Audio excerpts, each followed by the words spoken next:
Devising their plan is likely to involve both walking and playing the course with their caddie during practice days. The pair will write copious notes about the distance of various hazards from the tees, and weather forecasts may well be consulted, to factor in possible wind speeds and directions, before they arrive at their final choices. When Howley Hall's Marcus Armitage tried to claim a spot in the Open Championship via final qualifying at St. Anne's Old Links earlier this month, his course strategy was shaped by a forgotten passport, a traffic jam and a cancelled flight. Well, not entirely true. Another component was the bone-hard condition of St. Anne's fairways, on which he had made unsuccessful attempts before to qualify for the oldest of golf's 4 major tournaments. "I had a nightmare time the week before on the Challenge Tour in Denmark," says Armitage, who turned 31 on Sunday. "First I left my passport at home, so I had to buy a new flight. Then coming back I got stuck in traffic and thought I was going to miss the flight. I made it in time, but then the flight was cancelled and EasyJet said the earliest they could get me home was Thursday, and qualifying was on the Tuesday. I had to buy another flight and the only place I could get to was Heathrow on the Monday at 7:30 at night, so I got my dad to pick me up at Heathrow and drive me back home. I got about 4 hours sleep and I hadn't had a practice round. I just picked my caddy up in the morning and we drove to St. Anne's. When we got there the golf course just looked totally different to how I've seen it before. It was brown everywhere and I just thought, do you know what? I'm just going to hit driver all the way. If it's my day, it's my day." It was his day.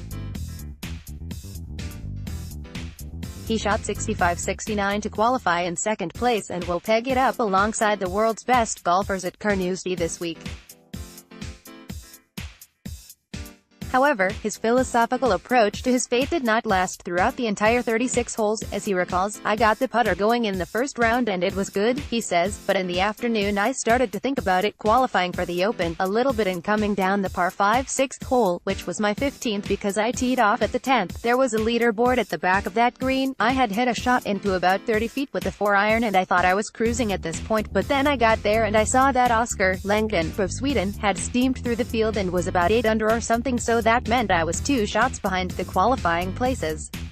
I turned to Ben Chambers, his caddy, and said, 'This is simple, mate. We've just got to hold this putt and then birdie one of the last 3 and we are in the Open, and if not, then we're probably going to be in a playoff.' So I holed the 30 feet putt and I went nuts.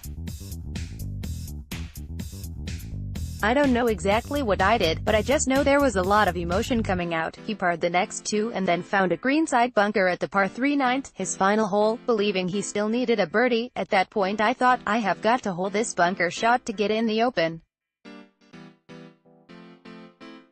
I missed it by about 6 inches and I tapped it in, and then, walking off the green, Jack Sr. said, 'Have you finished on 10? And when I said yes he said, 'Oh, we are both in the Open then,' because Oscar had bogeyed one of the last holes. It is my first time in the Open, my first major, and I was just buzzing." Armitage was given honorary life membership of Howley Hall this year to recognize not only his achievements, that include having won on both the Challenge and Euro Pro Tours, but also his character and nature, so evident during his 13-year attachment to the club, when he has always made sure to give time to fellow members in particular and the game in general.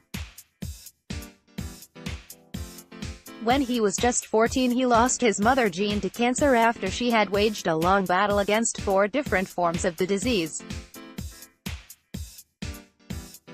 2 weeks before St. Anne's, Margaret, mother of his swing coach Anthony Sheehy, also died of cancer, a loss he felt deeply, as the Sheehy family have become a huge part of his life. "All the credit for everything I do and the place I am in is due to Anthony," says Armitage. "Without him I wouldn't be where I am. Anthony protected me a lot with his mum. He wouldn't give me information because I don't think he wanted to draw anything up from my past, but the qualifying day felt a bit spiritual. I felt like Margaret was with me there at times. I felt like my mum was there at times too. Exactly how my mum passed away is how Anthony's mum passed away, and some weird stuff happened and I just felt very calm." His Open adventure continues with an 11:04 a.m. start in round 1 and 4:05 p.m. in round 2.